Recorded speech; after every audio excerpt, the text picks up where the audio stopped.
Hello மக்களே, எல்லாரும் எப்படி இருக்கீங்க? ஜப்பானில் இருக்கக்கூடிய பொலிட்டிக்கல் மாற்றங்கள், அரசியல் மாற்றங்களால் வந்து பார்த்தீங்கன்னா, இப்போ புதிய ஒரு பிரதம மந்திரி வந்திருக்காங்க. பெண் பிரதம மந்திரி. இவங்க எப்படி வந்தாங்க? என்னென்ன பிரச்சனைகள கடந்து வந்தாங்க? அப்படின்றத பத்தி முன்னாடி ஒரு காணொளி போட்டிருந்தேன். உங்களுக்கு நேரம் இருந்தா அத போய் பாருங்க. ஸோ இப்போ நம்ம என்ன பார்க்க போறோம் அப்படின்னா, இந்த பிரதம மந்திரி ஏன் ஃபாரினர்களுக்கு ஒரு மிகப்பெரிய ஒரு த்ரெட்டா, இமிகிரண்ட்டுக்கு ஒரு த்ரெட்டா பார்க்கப்படுது? இப்போ அவங்க ஆல்ரெடி பிரதம மந்திரி ஆயிட்டாங்க. இப்போ இவங்களால ஃபாரினர்களுக்கு என்ன மாதிரியான பிரச்சனைகள் வரக்கூடும்? ஸோ பர்ட்டிகுலராக சீனாவுக்கும் ஜப்பானுக்கும் இருக்கக்கூடிய ஒரு பிரச்சனையினால சீனர்களை ஜப்பானியர்கள் எப்படி பார்க்குறாங்க?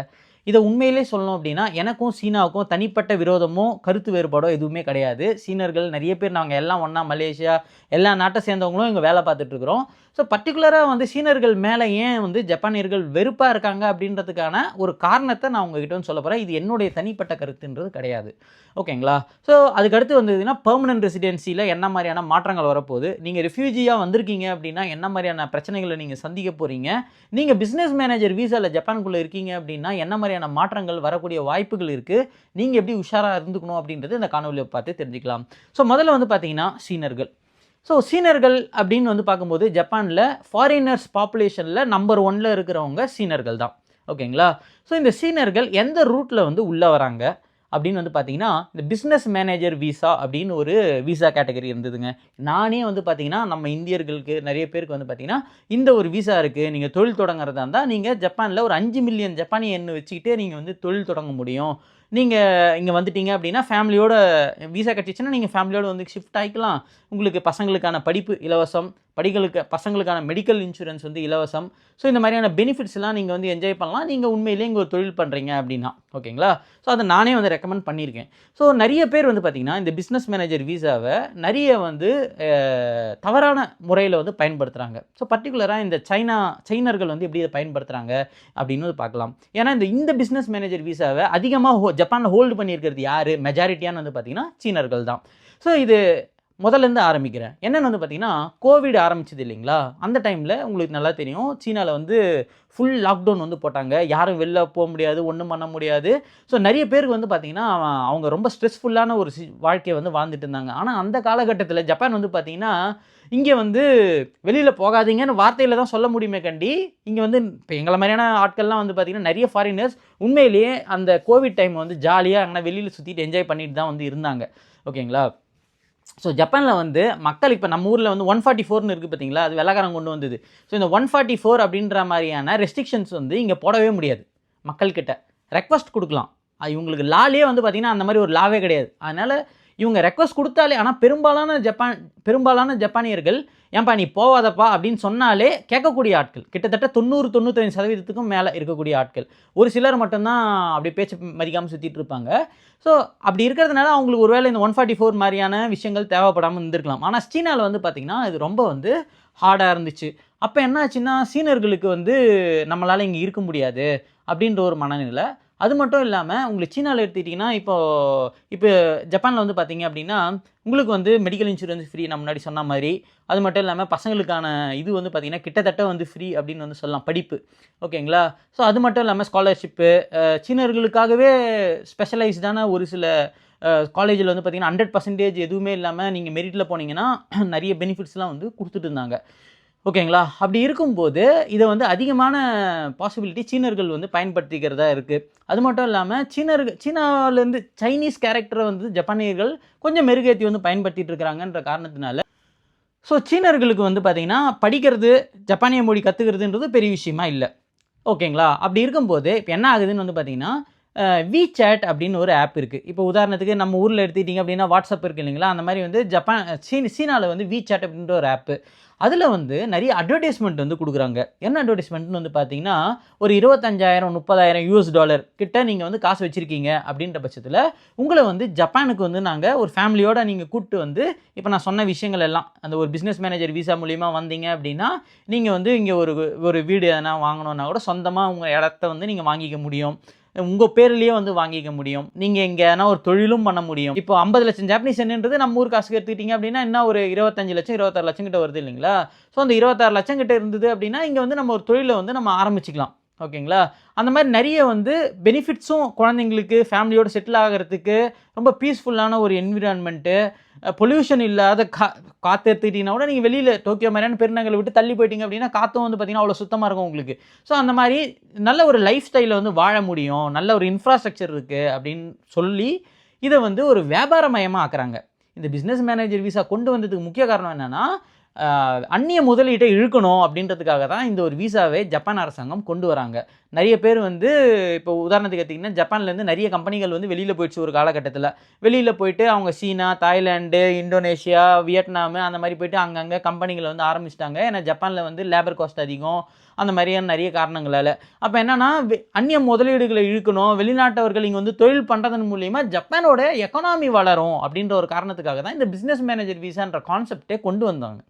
ஆனால் இதில் இருக்கிற லூப் ஹோலை வந்து பயன்படுத்தி நிறைய பேர் அட்வான்டேஜ் ஆகும்போது தான் ஜப்பானியர்களுக்கு வந்து பார்த்திங்க அப்படின்னா ஒரு மிகப்பெரிய ஒரு ஃப்ரஸ்ட்ரேஷன் வந்து ஏற்படுது. ஸோ இப்போது அங்கே இந்த நான் சொன்னேன் இல்லைங்களா, அட்வர்டைஸ்மெண்ட் மாதிரி கொடுத்து சீனர்களை வந்து என்ன பண்ணுறாங்கன்னா ஒரு குரூப்பு அப்படியே வந்து எடுத்துகிட்டு வந்து ஜப்பானில் வந்து சேர்த்துக்கிட்டே இருக்காங்க.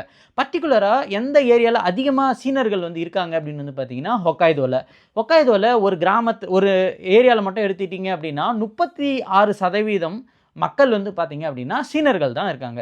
ஹொக்காய்தோவில் கிட்டத்தட்ட நானே வந்து ஒரு காரு ஏர்போர்ட்லேருந்து பிக்கப்புக்காக ஒரு கார் அரேஞ்ச்மெண்ட் பண்ணியிருந்தேன். ஃபோன் பண்ணி எல்லாமே பேசுகிறதெல்லாம் வந்து பார்த்திங்கன்னா ஸ்கீ ரெசார்ட்லேருந்து இந்த ஸ்கீயிங் பண்ணுவாங்க இல்லைங்களா, அப்படி பனி சறுக்கு அந்த மாதிரியான ரெசார்ட்டில் இருந்து நிறைய இடங்களை பெரிய பெரிய ப்ராப்பர்ட்டிங்களை சீனர்கள் வந்து வாங்கி கூச்சிருக்கிறாங்க ஹொக்காய்தோ மட்டும் கிடையாதுங்க. இப்போ டோக்கியோ மாதிரியான ஷிபுயா அந்த மாதிரியான ஏரியாக்களில் அவங்களுக்கு எங்கேருந்து தான் காசு வருதுன்னு தெரியல, பெரிய பெரிய அமௌண்ட் எடுத்துன்னு வந்து அப்படியே மொத்தமாக போட்டு இங்கே வந்து வாங்குறாங்க. ஸோ இந்த மாதிரி வாங்கி அழகாக வந்து பார்த்திங்கன்னா அவங்களோட கம்யூனிட்டி ஃபார்ம் பண்ணிவிட்டு செட்டில் ஆகிடுறாங்க. அதுக்கு பேர் வந்து பார்த்திங்கன்னா இங்கே இந்த பிஸ்னஸ் மேனேஜர் விசான்னு சொன்னேன் இல்லைங்களா, அது வந்து பேப்பர் கம்பெனி அப்படின்ற மாதிரி சொல்கிறாங்க. பேப்பர் கம்பெனின்னா என்ன? இப்போ உதாரணத்துக்கு நீங்கள் ஒரு லைசன்ஸ் வந்து எடுத்து வச்சுருக்கீங்க, ஆனால் அந்த லைசன்ஸை நீங்கள் பயன்படுத்துறதே கிடையாது, வண்டியை உங்களுக்கு வந்து பெருசாக ஓட்ட தெரியாது, ஆனால் லைசன்ஸ் மட்டும் எடுத்து வச்சுருக்கீங்க. அதுதான் வந்து இந்த பிஸ்னஸ் மேனேஜர் விசா அப்படின்றத வச்சுக்கிட்டு இவங்க என்ன பண்ணுறாங்க அப்படின்னா, இவங்க பிஸ்னஸ் ஆக்டிவிட்டீஸும் பண்ணுவாங்க, அதுக்கு ஒழுங்கான டேக்ஸும் வந்து டிரான்ஸ்பரன்சியாக காட்ட மாட்டாங்க. அது மட்டும் இல்லாமல் இப்போ டாக்ஸி ஓட்டுறாங்கன்னு வச்சுக்கலாமே, இப்போ ஜப்பானில் வந்து பார்த்திங்கன்னா க்ரீன் போர்டு வச்சு தான் வந்து உங்களால் டாக்ஸி ஓட்ட முடியும். ஒயிட் போர்டை வச்சுக்கிட்டே இவங்க என்ன பண்ணுவாங்கன்னா, இப்போ சீனாவிலேருந்து ஒரு குரூப் டூரிசம் வராங்க ஜப்பானுக்குள்ளே அப்படின்னா, அவங்களே சீனாவிலேயே ஒரு ஆப் இருக்குது, அந்த ஒரு ஆப்பில் அவங்க எல்லாத்தையும் ரிஜிஸ்டர் பண்ணிட்டு வந்துடுவாங்க. இந்த ஏர்போர்ட்டில் வந்து இறங்கினோடனே இவங்க வந்து இந்த வெள்ளை கலர் போர்டு வண்டி எடுத்துன்னு போயிட்டு பிக்கப் பண்ணிவிட்டு டூரிசம் வந்து பார்த்திங்கன்னா ஃபுல் அண்ட் ஃபுல் வந்து பார்த்திங்கன்னா சீனர்கள் தான் மிகப்பெரிய ஒரு அளவில் வந்து பண்ணிகிட்ருக்குறாங்க ஜப்பானில். ஸோ இந்த மாதிரியான விஷயங்கள் எல்லாமே வந்து பார்த்திங்கன்னா ரொம்ப ஜப்பானில் பேசும் பொருளாக வந்து இருந்துகிட்டு இருக்குது. ஸோ அது மட்டும் இல்லாமல் நான் சொன்னேன் இல்லைங்களா, இப்போது ஒரு கம்பெனி வந்து ஜப்பானில் ஆரம்பிக்கணும் அப்படின்னா உங்களுக்கு வந்து பார்த்திங்கன்னா ஒரு வீடு, நீங்கள் ஒரு வீட்டை கூட வந்து இது கம்பெனி அப்படின்னு சொல்லி நீங்கள் ரிஜிஸ்டர் பண்ணிக்கலாம். இப்போ இதை பெனிஃபிட்டை பயன்படுத்தி என்ன பண்ணுறாங்கன்னா, இப்போது டோக்கியோவில் வந்து பார்த்திங்கன்னா ஒரு 30 குடும்பங்கள் தங்கக்கூடிய ஒரு மேன்ஷன் இருக்குது. அந்த ஃபுல் மேன்ஷனுமே வந்து பார்த்திங்கன்னா ஒரு சீனர் வந்து வாங்கி வச்சுருக்காரு, மொத்த மேன்ஷனுமே.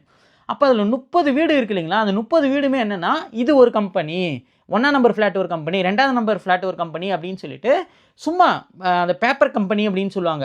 இது கம்பெனி அப்படின்றதுக்கான ஒரு பேப்பர் மட்டும் அதில் ஒட்டி இந்த இடத்துல இருக்கும். கபுஷிகி கைஷா, கோதோ கைஷா அப்படின்னு வந்து போட்டு வச்சுருப்பாங்க அந்த போஸ்ட் பாக்ஸில். பட் ஆனால் பார்த்தீங்கன்னா அங்கே உள்ளே போயிட்டு நீங்கள் செக் பண்ணிங்க அப்படின்னா கம்பெனியும் இருக்காது, ஆளும் இருக்க மாட்டாங்க, யாருமே இருக்க மாட்டாங்க, எங்கே யார் இருக்காங்கன்னே தெரியாது. ஓகேங்களா, இதுதான் வந்து பேப்பர் கம்பெனி அப்படின்னு சொல்லுவாங்க. இந்த மாதிரியான ரூட்டு மூலிமா நிறைய பேர் வந்து இங்கே வந்து ஜப்பானில் ஆஃப்டர் கோவிட் வந்து மிகப்பெரிய ஒரு அளவில் வந்து ரைஸ் ஆகிடுச்சு. அது மட்டும் இல்லாமல் சீனர்கள் வந்து பார்த்திங்கன்னா நிறைய பேர் வந்து இந்த மேனரை வந்து ஃபாலோ பண்ணுறதில்ல. சீனர்கள்னு ஸ்பெசிஃபிக்காக சொல்ல முடியாது, நிறைய ஃபாரினர்கள் ஜப்பானுக்குள்ளே வரவங்க அது பண்ணுறது வந்து கிடையாது. ஓகேங்களா, இப்போ சீனர்கள் மேலே இந்த ஒரு கூற்று இருக்கிறதுனால இவங்க என்ன பண்ணுறாங்க அப்படின்றத வந்து நான் உங்களுக்கு சொல்கிறேன்.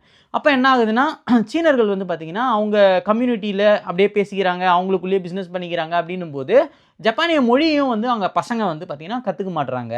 அவங்க வந்து பார்த்திங்கன்னா ஏன்னா ஒரு பிஸ்னஸ் பண்ணிவிட்டு இங்கே அப்படியே அவங்களோட கம்யூனிட்டியோட அப்படியே ஜாலியாக என்ஜாய் பண்ணிகிட்டு இருக்காங்க அப்படின்ற மாதிரியான ஒரு பிரச்சனைகளும் வந்து போயிட்டுருக்குது. ஸோ ஓவராலாக வந்து பார்த்திங்கன்னா மிகப்பெரிய ஒரு ப்ராப்பர்ட்டியை சீனர்கள் வந்து ஜப்பானில் வாங்கிட்டு இருக்கிறாங்க அப்படின்றது ஜப்பானியர்களுக்குள்ளே ஒரு வைத்தறிச்சல் வந்து இருந்துகிட்டே இருக்குது. அது மட்டும் இல்லாமல் இப்போ டேக்ஸ் பேயராக இருக்குது. இப்போ நான் வந்து பார்த்திங்கன்னா டேக்ஸ் கட்டிகிட்டு இருக்கிறேன். இந்த டேக்ஸ் எங்கே போகுது அப்படின்னு பார்த்திங்கன்னா இந்த மாதிரியான சீனர்கள் மட்டும் இல்லாமல் நிறைய பேர், சீனர்கள் நம்மளே கிடையாது, நிறைய பேர் வந்து பார்த்திங்கன்னா இந்த பிஸ்னஸ் மேனேஜர் விசா மூலிமா வரவங்க பெரும்பாலும் அவங்களோட பர்பஸ் வந்து தொழில் பண்ணணுன்னு வரவங்க ஒரு சில பேர் கரெக்டாகவே இருந்து தொழில் பண்ணி ஒழுங்காக டேக்ஸ் கட்டுறவங்களும் இருக்காங்க, அதில் மாற்று கருத்து கிடையாது. ஆனால் இந்த மாதிரி ஃபேமிலியோடு வந்து செட்டில் ஆகிக்கலாம், கம்மியான அமௌண்ட்டில் நம்ம ஜப்பானுக்குள்ளே வந்துட்டோம்னா, கடந்த ஒரு 10 வருஷம் நீங்கள் இருந்துட்டீங்க இந்த பிஸ்னஸ் மேனேஜர் வீசாவில், கொஞ்சம் கொஞ்சம் நீங்கள் டேக்ஸ் கட்டி ஏதோ ஒரு கம்பெனி ப்ராஃபிட்டபுளாக போகுது அப்படின்ற மாதிரி நீங்கள் கொடுத்து எடுத்துகிட்டு வந்துட்டீங்க அப்படின்னா உங்களுக்கு பர்மனெண்ட் ரெசிடென்ஸும் வந்து உங்களுக்கு கிடச்சிரும். ஓகேங்களா? ஸோ இந்த மாதிரியான ஒரு ரூட்டை பயன்படுத்தி நிறைய பேர் இங்கே செட்டில் ஆகிறாங்க அப்படின்றது ஒரு பிஸ்னஸ் மாடலாக மாறினதுனால இதை கரெக்டாக கண்டுபிடிச்சி என்ன பண்ணிட்டாங்கன்னா, இந்த சான்சேத்தோ அப்படின்ற ஒரு கட்சி இருக்குது, அவங்கள தான் வந்து விசில் ப்ளோயர் அப்படின்னு சொல்லி ஆகணும். இந்த சான்சேத்தோன்ற ஒரு கட்சி தான் ஃபாரினர்கள் வந்து நம்மளுடைய பெனிஃபிட்டை, டேக்ஸ் பேயரோட பெனிஃபிட்டை அதிகமாக வந்து பயன்படுத்திட்டு இருக்கிறாங்க. அதனால் வந்து இதை எப்படி வந்து இதை பயன்படுத்தி ஒன்றுமே கிடையாதுங்க, ஒரு சோஷியல் மீடியா கட்சி அப்படின்னு வந்து சொல்லலாம். ஒரு யூடியூப்பு, டிக்டாக், இன்ஸ்டாகிராமு இதில் மட்டும்தான் அவங்க இருக்காங்க. இதை வச்சுக்கிட்டு 23 சீட்டை வந்து ஜெயிக்க முடியுது அப்படின்னா உங்களால் நம்ப முடியுமா? ஒன்றுமே கிடையாதுங்க. வெறும் ஆஃப்டர் கோவிடுக்கு அப்புறமா ஒரு 4-5 வருஷத்தில் 25 சீட்டு அப்பர் பார்லிமெண்ட்டில் இப்போ இந்த வருஷம் நடந்த தேர்தலில் அவங்க வந்துட்டாங்க அந்த அளவுக்கு. ஸோ இது வந்து பார்த்திங்கன்னா பழந்தின்னு கொட்டை போட்ட கட்சிகளுக்கு மிகப்பெரிய ஒரு அதிர்வலைகளை வந்து ஏற்படுத்துச்சு. அதனால தான் இப்போ இந்த பிரதம மந்திரி, ஜப்பானோட பிரதம மந்திரி வந்திருக்காங்க இல்லைங்களா, அவங்க வந்து ஒரு பெண் பிரதம மந்திரி. அவங்க கன்சர்வேட்டிவ் பார்ட்டி, கன்சர்வேட்டிவாக இருக்கக்கூடியவங்க, பழமைவாதத்தை வந்து முன்னிறுத்தி பேசக்கூடியவங்க அவங்க. அதனால தான் வந்து பார்த்திங்கன்னா இந்த பர்டிகுலர் ஆளை வந்து இந்த எல்டிபி கட்சி வந்து தேர்ந்தெடுத்து முன்னிறுத்தியிருக்காங்க. ஏன்னா இப்போ இந்த சின்ன குட்டி கட்சி என்ன சொல்லிட்டு வரான், நான் ஜாப்பனீஸ் ஃபஸ்ட்டு, ஜப்பானியர்களுக்கு முன்னுரிமை அப்படின்றதுக்கு ஜப்பானியர்கள் ரொம்ப ஆதரவாக வந்து அவங்க போய் ஓட்டு போடுறாங்க. அப்போது எல்டிபியோட கட்சியினுடைய ஓட்டு வந்து பார்த்திங்கன்னா மிகப்பெரிய ஒரு அளவில் வந்து செதறுது. இப்போ இப்படி செதறதை நீ எப்படி பிடிக்க முடியும் அப்படின்னு வந்து பார்த்திங்கன்னா, நீ இதை தானடா சொல்கிற, ஃபாரினர் தானே பிரச்சனைன்னு சொல்கிற, அது நீ சொல்கிறது என்ன, நானே பண்ணுறேன் அப்படின்றதுனால தான் இந்த ஒரு பெண்ணை வந்து பார்த்திங்கன்னா இப்போ இருக்கக்கூடிய பெண் பிரதம மந்திரி தக்காய்ச்சி சனாயே அப்படின்றவங்கள வந்து முன்னிறுத்துறாங்க. ஸோ இவங்க வந்து ஆல்ரெடி இந்த கன்சர்வேட்டிவ், இந்த பழமைவாதத்துக்கு ரொம்ப பெயர் போன ஒரு ஆள். இவங்களோட கேபினெட்லேயும் வந்து பார்த்திங்கன்னா ஒரு பர்டிகுலர் ஆட்கள் எல்லாமே வந்து பக்காவாக ஆன்டி சைனீஸு அந்த மாதிரியான சென்டிமெண்ட் இருக்கக்கூடியவங்களாக கூப்பிட்டு வந்து நிறுத்திருக்காங்க. ஸோ ஜப்பானியர்களை பொறுத்த வரைக்கும் இந்த சைனீஸ் உள்ளே வர்றது மட்டும் ஒரு பெரிய த்ரெட்டு கிடையாது. சைனா வந்து பார்த்திங்கன்னா ஜப்பானுடைய பல தீவுகளை வந்து இது எனக்கு சொந்தம் அப்படின்னு வந்து பார்டர் பிரச்சனையுமே வந்து இருக்குது. ஜாப்பனீஸ் ஃபிஷர்மேன் வந்து ஒரு அளவுக்கு மேலே போயிட்டு மீன் பிடிக்க முடியாத பிரச்சனைகள்லாம் வந்து இருக்குது. ஸோ சீனாவுக்கும் ஜப்பானுக்கும் ரிலேஷன்ஷிப் வந்து பார்த்திங்கன்னா வெளிப்படையாக பார்த்திங்கன்னா அப்படியே ஸ்மூத்தாக இருக்கிற மாதிரி தெரியும். ஆனால் வந்து பார்த்திங்கன்னா பார்டர் இஷ்யூ, அது மட்டும் இல்லாமல் இந்த மாதிரியான இன்டர்வென்ஷன், சீனர்கள் அதிகமாக வந்து ஜப்பானில் குடியேறி பெரிய பெரிய ப்ராப்பர்ட்டிங்களை, டோக்கியோ மாதிரியான பெருநகரங்களை பெரிய ப்ராப்பர்ட்டியை வாங்குறாங்க அப்படின்னும் போது அவங்கக்கிட்ட காசு இருக்குது, அவங்க வாங்குறாங்க. ஆனால் ஜப்பானியர்கள்கிட்ட அந்த வருமானம்ன்றது ரொம்ப கம்மியாக இருக்குது, அவங்ககிட்ட அவ்வளோ பணம் கிடையாது. அப்போ என்ன ஆகுதுன்னா ஜப்பானோட ரியல் எஸ்டேட்டு பூம் ஆகுது. இதை வந்து ஃபாரினர்கள் தான் வந்து அதிகமாக வந்து இங்கே வாங்கிட்டு இது பண்ணுறாங்க. ஜப்பானியர்கள் நினச்சா கூட இப்போ 1 கோடி உண்மையிலே 1 கோடி போகிற ப்ராப்பர்ட்டி சீனர்கள் என்னென்னு 1.25 கோடினோட வாங்கிக்கிறேன் அப்படின்றாங்க. அப்போ என்ன ஆகுதுன்னா ப்ராப்பர்ட்டியோட ரேட்டுமே வந்து உங்களுக்கு இன்க்ரீஸ் ஆகுது. இந்த மாதிரி பல பிரச்சனைகள் இருக்கிற காரணத்தினால தான் இப்போ இந்த சீனர்களுக்கு எதிரான ஒரு விஷயம் வந்து போயிட்டுருக்குது. இப்போ உதாரணத்துக்கு பார்த்தீங்கன்னா இப்போ இந்த கேபினெட் வந்ததுக்கப்புறமா இந்த வீடெல்லாம் பெருக்கிறதுக்காக ஒரு ரோபோட் ஒன்று இருக்குது இல்லைங்களா, இந்த ரோபோட்டுங்களை வந்து இந்த பார்லிமெண்ட் மாதிரியான இடங்களில், அது மட்டும் இல்லாமல் இந்த அமைச்சர்கள்லாம் வந்து இருப்பாங்க இல்லைங்களா, கேபினெட் அமைச்சர்கள், அவங்களுக்கான இடங்கள்லாம் இருக்குது இல்லைங்களா, அவங்களோட ஆஃபீஸ் அலுவலகம்லாம் இருக்கும். ஸோ அந்த அலுவலகத்துலலாம் நிறைய இந்த ரோபோட்டுங்களை வந்து வாங்கி வச்சுருக்கிறாங்க. என்ன போயிட்டுருக்குன்னா, ரோபோட்டுன்றது ஐஓடி டிவைசஸ் அப்படின்னு சொல்லுவாங்க, இன்டர்நெட் ஆஃப் திங்ஸ் அப்படின்னு நினைக்கிறேன். தப்பாக இருந்ததுன்னா கருத்துரை பகுதியில் சொல்லுங்கள். ஸோ அதாவது ஒரு கேமரா இருக்குது, உங்களுக்கு வந்து இன்டர்நெட்டில் வந்து உங்களுக்கு அந்த கேமரா வந்து கனெக்ட் ஆகிருக்குது ஒரு டிவைஸோட. அப்போனா ஒரு கேமரா இருக்குது அப்படின்னாலே நீங்கள் அதை வச்சு உங்களால் ஆடியோவும் ரெக்கார்ட் பண்ண முடியும், வீடியோவும் ரெக்கார்ட் பண்ண முடியும். அப்படி இந்த மாதிரியான விஷயங்களை வந்து இப்போ ஒரு பார்லிமெண்ட்டில் இருக்கக்கூடிய மொத்த விஷயங்களையுமே வந்து இப்போ சீனா நடச்சுதுன்னா, இப்போ இந்த மாதிரி ரோபோட்டுங்கள் எங்கே மேனுஃபேக்சர் ஆகுது, எல்லாமே சீனாவில் தான் மேனுஃபேக்சர் ஆகுது. ஜப்பானில் பெரிய மேனுஃபேக்சரிங் ஹப்ன்றது கிடையாது.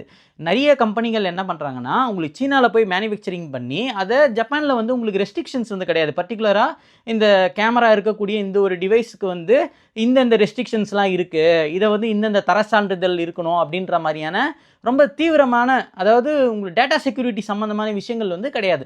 அப்படி இருக்கும்போது ஒரு பார்லிமெண்ட்டுக்குள்ளே ஒரு ரோபோட் இருக்குது அப்படின்னா நீங்கள் நினைப்பீங்க குப்பை பெருக்கிற ரோபோட், ஓகேங்களா. பட் ஆனால் அவங்க நினச்சாங்கன்னா அந்த கேமரா மூலியமாவோ மைக்கு மூலியமாக பயன்படுத்தி எந்த இன்ஃபர்மேஷனை வேணாலும் அவங்க கலெக்ட் பண்ண முடியும் இல்லைங்களா சீனாவில் உட்காந்துக்கிட்டு. அப்போது இந்த மாதிரியான ரோபோட்டுங்களை நீ எப்படி வாங்குவ? இப்போ இதுக்கு வந்து என்ன மாதிரியான சட்டம், இது வரைக்கும் சட்டம் இல்லை, என்ன மாதிரியான சட்டங்களை கொண்டு வர்றது? சீனாவுக்கு எதிராக வந்து பார்த்திங்கன்னா அங்கேருந்து வரக்கூடிய ப்ராடக்ட்டுங்களை வந்து தடுத்து நிறுத்துறதா இருக்கட்டும், இந்த மாதிரியான விஷயங்கள் வந்து பார்த்திங்கன்னா இங்கே இன்னும் இப்போ ஏற்பட்டுட்டு இருக்குது. நிறைய விஷயங்கள் வந்து இப்போ பேச்சில் வந்து இருந்துக்கிட்டே இருக்குது. ஸோ இதனால் ஆல்ரெடி ஜப்பானில் இருக்கிறவங்க சீனாவில் போய் மேனுஃபேக்சர் பண்ணி அந்த பொருளை எடுத்துகிட்டு வராங்க பார்த்தீங்களா, அவங்களுக்குமே வந்து மிகப்பெரிய ஒரு த்ரெட் இருக்குது அப்படின்னு வந்து சொல்லி ஆகணும். ஓகேங்க. ஸோ இதுதான் வந்து பார்த்திங்கன்னா ஓவராலாக சீனாவுக்கும் ஜப்பானுக்கும் இருக்கக்கூடிய என்ன ஒரு பிரச்சனை அப்படின்றத பற்றி நான் சொல்லியிருப்பேன். ஸோ அடுத்து வந்து பார்த்திங்கன்னா ரெஃப்யூஜிஸ். ஜப்பானில் வந்து பார்த்திங்கன்னா இந்த ரெஃப்யூஜிஸ்ன்றது உதாரணத்துக்கு சொல்கிறேன், நான் வந்து உண்மையிலே நம்பலை. எனக்கு ஒரு 3 வருஷத்துக்கு முன்னாடி தான் வந்து பார்த்திங்கன்னா ரெஃப்யூஜி அகதிகளாக வந்து தமிழ்நாட்டிலேருந்து ஆளுங்க வராங்க அப்படின்றதுனே தெரியும் எனக்கு. ஸோ ஆனால் இந்த ரூட்டை பயன்படுத்தி நிறைய பேர் வந்து பார்த்திங்கன்னா ஜப்பானுக்குள்ளே வந்து வராங்க. இதனால் என்ன ஆகுது அப்படின்னா, இங்கே இருக்கக்கூடிய லேபர் ஒருத்தருக்கு இப்போ இங்கே ஒரு நாளைக்கு வந்து ஒரு மான், அதாவது 10,000 ஜப்பானியன் சம்பளம் கொடுக்குறாங்கன்னு வச்சுக்கலாமே. இந்த ரெஃப்யூஜிஸ் இருக்காங்க அப்படின்ற பட்சத்தில் என்னன்னா, இப்போ இந்த ரெஃப்யூஜிஸ்க்கு கம்மியான சம்பளத்துக்கு கூட இவங்க வேலை பார்க்குறதுக்கு ரெடியாக இருக்கிறாங்க. அப்போ என்ன ஆகுதுன்னா, நார்மலாக ஒரு ஜப்பானியருக்கு கிடைக்கக்கூடிய ஒரு வேலை வந்து இவங்க வந்து அதை எடுத்துகிட்டு போயிடுறாங்க, ரொம்ப கம்மியான வேலை கம்மியான ஒரு சம்பளத்துக்கு. ஸோ இதனால் வந்து பார்த்திங்கன்னா இங்கே இருக்கக்கூடிய ஆட்களுக்கு வந்து ஒரு கரெக்டான ஒரு கம்பெனியில் கரெக்டான ஒரு பொசிஷனில் ஒரு வேலை கிடைக்கிறது இல்லை அப்படின்ற ஒரு விஷயங்கள் வந்து ஒரு பேசும் பொருளாக தான் இருந்துகிட்டு இருக்குது. ஸோ அதனால் வந்து பார்த்திங்கன்னா இந்த ரெஃப்யூஜிஸ் வீசாவில் வந்து பார்த்திங்கன்னா பெரிய ரெஸ்ட்ரிக்ஷன்ஸ் வந்து கொண்டு வந்துட்டாங்க ஆல்ரெடி. நிறைய பேருக்கு வந்து பார்த்திங்கன்னா இப்போவே வந்து இப்போ நீங்கள் நிறைய பேர் வந்து பார்த்திங்கன்னா எனக்கே ஃபோன் பண்ணி கேட்குறாங்க, அண்ணா நான் இந்த மாதிரி ரெஃப்யூஜி வீசாவில் உள்ளே வர போகிறேன், இங்கே வந்து வேலை பார்க்கணும், ஏன்னா வழி சொல்லுங்கள் அப்படின்றாங்க. நான் சொல்கிறது என்னென்னா, தயவு செஞ்சு இந்த ரூட்டில் வராதிங்க. 5 லட்சம் 10 லட்சம் கொடுத்துட்டு அதில் வராதிங்க. நீங்கள் உங்களோட வாழ்க்கையே நரகமாக இருக்கும். உண்மையிலேயே ஜப்பான் வந்து உங்களுக்கு நரகமாயிடும். நீங்கள் அவ்வளோ கொடுத்துட்டு வந்தீங்க அப்படின்னா கூட அந்த காலமெல்லாம் முடிஞ்சு போச்சு. இப்போ வந்திருக்கிற புது அரசாங்கம் நிறைய ரெஸ்ட்ரிக்ஷன்ஸ் கொண்டு வந்துட்டாங்க. நீங்கள் போயிட்டு ஒரு வேளை வந்து ரெஃப்யூஜி கார்டு நீங்கள் அடிக்கணும்னு போய் நீங்கள் கொடுத்தீங்கன்னா கூட அவங்க என்ன சொல்லுவாங்கன்னா, 14 நாள் நீ வந்தது, உன்னுடைய வீசா வந்து 14 நாளைக்கு தான், 14 நாளைக்குள்ளே நாட்டை விட்டு வெளில போய்டு அப்படின்னு சொல்லி உங்களை அனுப்பிடுவாங்களே கண்டி இந்த ரெஃப்யூஜி அக்செப்டன்ஸுன்றதை கிட்டத்தட்ட நிறுத்திட்டாங்க அப்படின்னே வந்து சொல்லி ஆகணும். ஒரு சிலருக்கு மட்டும்தான் அக்செப்ட் பண்ணுறாங்க. அது எந்த இதில் மீன்ஸில் அக்செப்ட் பண்ணுறாங்கன்றது தெரியல. ஓகேங்களா? ஸோ அடுத்தது உங்களுக்கு வந்து ஃபாரினர் நிறைய பேர் வந்து ஜப்பானுக்குள்ளே வராங்க. அவங்க வந்து பார்த்திங்கன்னா இந்த கல்ச்சரை வந்து ஃபாலோ பண்ண மாட்டுறாங்க அப்படின்றது ஒரு பெரிய ஒரு பேசும் பொருளாக இருக்குது. ஏன்னா ஜப்பான் இங்கே வந்து பார்த்திங்கன்னா கேமராவை எடுத்துக்கிட்டு போயிட்டு ஒருத்தங்க மூஞ்சி போயிட்டு அப்படியே வீடியோ எடுக்கிறதா இருக்கட்டும். இங்கே நிறைய வந்து கியோத்தோ மாதிரியான ஏரியாக்களில் வந்து பார்த்திங்கன்னா நிறைய ஃபாரினர்கள் டூரிஸ்ட்டாக வரவங்க இந்த மாதிரியான விஷயங்கள்லாம் ரெகுலராக பண்ணிகிட்டே இருக்காங்க. அது தொரி அப்படின்வாங்க. ஜப்பானில் வந்து பார்த்திங்கன்னா இந்த ஒரு இது மாதிரி இருக்கும், இப்படி ஒரு தொரி மாதிரி போட்டு 2 தூண் வச்சு மேலே வந்து ஒரு கட்டை மாதிரி கொடுத்துருப்பாங்க. அதை பிடிச்சிட்டு தொங்குறதா இருக்கட்டும். அதெல்லாம் இவங்க ஜப்பானியர்கள் அதிகமாக மரியாதை கொடுக்கக்கூடிய அந்த ஒரு பொருட்கள் விஷயங்களுக்கு வந்து பார்த்திங்கன்னா நிறைய பேர் வந்து அதை ஃபாரினர்கள் வந்து கரெக்டான அந்த மேனஸை ஃபாலோ பண்ணுறது, ரோட்டில் நின்றுக்கிட்டே அப்படியே வந்து ஃபோட்டோ எடுக்கிறதா இருக்கட்டும், ரோட் டிராஃபிக்கை பிளாக் பண்ணுறதா இருக்கட்டும். ஸோ இந்த மாதிரியான விஷயங்கள் நிறைய பண்ணுறதுனால இந்த ஃபாரினர்ஸை வந்து எப்படி ரெஸ்ட்ரிக்ட் பண்ணுறது அப்படின்றதுக்காக நிறைய வரிகளை வந்து ஏற்றிட்டு இருக்கிறாங்க. ஸோ நீங்கள் வந்து டூரிஸ்ட்டாக ஜப்பானுக்குள்ளே வரீங்க அப்படின்னா டூரிஸ்ட்டுக்காகவே தனி வரி அப்படின்றத வந்து உருவாக்குறாங்க. இதனால் வந்து பார்த்திங்கன்னா அவ்வளோ காசு கொடுத்து நம்ம வரணுமா அப்படின்றத மக்கள் வந்து, அது மட்டும் இல்லாமல் அப்ளிகேஷனுக்கு வந்து பார்த்திங்கன்னா இது வரைக்கும் இப்போ நீங்கள் டூரிஸ்ட்டாக உள்ளே வர போகிறீங்க அப்படின்னா இன்னும் ஒரு 3000 ஜப்பானியன்னு நினைக்கிறேன், அப்படி தான் இருந்துச்சு உங்களுக்கு அந்த அப்ளிகேஷன் ஃபார்ம். அதை வந்து பார்த்திங்கன்னா 3 times 4 times வந்து அந்த அப்ளிகேஷன் இதுவும் வந்து இன்க்ரீஸ் பண்ணுறாங்க. ஸோ இந்த மாதிரி நீங்கள் டூரிசத்தை ரெஸ்ட்ரிக்ட் பண்ணுன்னா நீங்கள் யாரும் வராதிங்க அப்படின்னு சொல்ல முடியாது. அப்போ இந்த மாதிரியான காஸ்ட்டை வந்து இன்க்ரீஸ் பண்ணுறது மூலிமா கணிசமாக வந்து குறைக்க முடியும் அப்படின்னு வந்து பார்க்குறாங்க. அது மட்டும் இல்லாமல் ஜப்பானுக்குள்ளே டூரிசமாக வராங்க அப்படின்னா அவங்களுக்கு என்னென்ன மேனர்ஸு இதை வந்து சொல்லி கொடுத்து எப்படி அவங்கள கொண்டு வரது அப்படின்றது ஒரு பெரிய சேலஞ்சு இப்போ தான் வந்து பேசிகிட்டு இருக்காங்க. இந்த மாதிரியான விஷயங்கள் எல்லாம் இந்த பிஸ்னஸ் மேனேஜர் விசா மூலிமா பிஆர் அப்ளை பண்ணவங்களுக்கு நான் ஆல்ரெடி சொல்லிட்டேன், உங்களுக்கு வந்து பிஆர் வந்து ரெஸ்ட்ரிக்ஷன்ஸ் வந்து ஆல்ரெடி உள்ளே நுழைஞ்சிருச்சு. ஓகேங்களா? ஸோ இப்போ நம்மள மாதிரியான ஆட்கள் ஜப்பானில் இப்போ புதுசாக பிஆர் அப்ளை பண்ணுறோம், நாங்கள் என்ன பண்ணுறது அப்படின்னு வந்து கேட்டிங்கன்னா, இப்போதைக்கு நிறைய ரெஸ்ட்ரிக்ஷன்ஸு அஃபிஷியலாக இன்னும் கொண்டு வரல. பட் ஆனால் என்ன கொண்டு வர வாய்ப்பு இருக்குன்னா, உங்களோட நன்னடத்தை. இது வரைக்கும் வந்து பார்த்திங்கன்னா நீங்கள் எங்கன்னா போகிறீங்க, இப்போ எங்கன்னா குப்பை போடுறீங்க, இல்லை எங்கன்னா எச்ச துப்புறீங்க, இல்லை யார்கிட்டனா தப்பாக பேசுகிறீங்க, எங்கன்னா வந்து ரோடை பிளாக் பண்ணுற மாதிரி ஃபோட்டோ எடுக்கிறீங்க, இந்த மாதிரியான விஷயங்கள்லாம் வந்து பார்த்திங்கன்னா இப்போ நம்ம ஜப்பானில் ரெசிடெண்ட்டாக இருக்கிறோம் அப்படின்ற பட்சத்தில் இதெல்லாம் ஒரு சின்ன விஷயமா கணக்கில் எடுத்துக்கிறது கிடையாது. மேபி இதெல்லாம் கூட உங்களோட ஆக்டிவிட்டீஸ் உங்களோட பிஹேவியரை பேஸ் பண்ணி உங்களுக்கு வந்து பாயிண்ட் சிஸ்டம் மாதிரி கொடுக்க ஆரம்பிச்சிட்டாங்கன்னு வச்சுக்கலாமே. அந்த மாதிரி வந்துச்சுன்னா அது வந்து நம்மளோட பிஆர் அஃபெக்ட் பண்ணுற மாதிரி, ஏன்னா ஒரு விஷயத்தில் எதுவும் கனெக்ட் பண்ணுறதுக்கும் வாய்ப்புகள் இருக்குது அப்படின்னு தான் நான் வந்து பார்க்குறேன். ஸோ எதுவுமே வந்து பார்த்திங்கன்னா இனிமேட்டு இன்னும் இமிகிரேஷனில் என்னென்னலாம் பிரச்சனை வரும், ஆல்ரெடி பிஆர் வச்சுருக்கவங்களுக்கு என்னென்ன பிரச்சனை வரும் அப்படின்றது இப்போதைக்கு ஜப்பானோட பிஆர் அப்படின்றது வந்து பார்த்திங்கன்னா கிட்டத்தட்ட ஒரு ஜாப்பனீஸ் என்னென்னலாம் பண்ண முடியுமோ ஆக்டிவிட்டீஸ் தொழில் பண்ணுறதுலேருந்து என்னென்னா உங்களுக்கு ஓட்டு போட முடியாது, அது மட்டும் இல்லாமல் மிகப்பெரிய ஒரு அளவில் கேரண்டர் மாதிரி ஷூரிட்டி கொடுக்க முடியாதே கண்டி மற்றபடி எல்லா ஆக்டிவிட்டீஸும் உங்களால் பண்ணுறதுக்கான பெனிஃபிட்ஸ் எல்லாம் நம்மளுக்கு கொடுத்துருக்காங்க. ஸோ இனிமேட்டி வந்து அதில் என்ன ரெஸ்ட்ரிக்ஷன்ஸ் வரும் அப்படின்றத இன்னும் கொஞ்சம் பொறுத்து தான் பார்க்கணும். யாருன்னா இப்போ பிஆர் அப்ளை பண்ணுறீங்க அப்படின்ற பட்சத்தில் இனிமேட்டு என்ன கொண்டு வர போகிறாங்க அப்படின்றத இன்னும் கொஞ்சம் நாளில் நிறைய விஷயங்கள் தெரிய வரும்போது தான் இன்னும் கொஞ்சம் தெளிவான ஒரு விளக்கம் கிடைக்கும்னு நினைக்கிறேன். ஹோப் இந்த ஒரு காணொலி ஒரு பயனுள்ள ஒரு காணொலியாக இருந்திருக்குன்னு நினைக்கிறேன்.